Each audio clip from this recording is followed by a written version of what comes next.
Hello and welcome. So now let's just create a text reader. So text reader doesn't need any introduction, right? It's just that application that will give us facility to read any text file.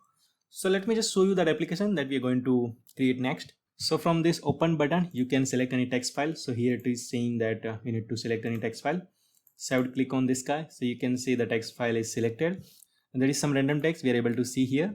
From here, you can change any font. So here you can see if I change the font, this font is getting changed. So let me just select some other font so I can see that the font is getting changed. From here I can also change the font size. So if I give a font size at 26, so I can see the scroll bar is also adjusted accordingly.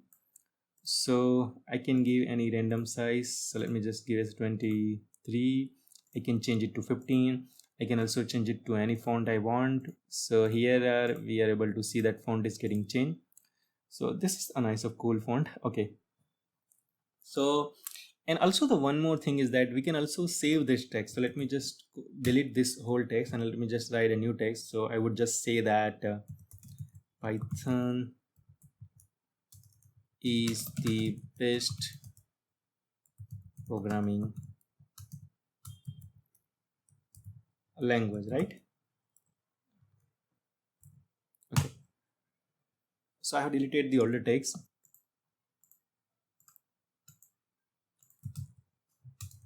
So right now I have selected this font and let me just increase size to 18 and I would just write some text to check the save functionality. So let me just write that Python is awesome. So if I just click on save, it would bring one pop-up and here I would just say that let's say data text, and if I save it, so my text file would be saved. So let me just open other file right now. So I'm able to open the other file. Let me just select the file which I had just created. So as you can see, so text which I had just put inside that file, I'm able to see. So also you're able to see change and font anytime. So this is the application we are going to make from next videos.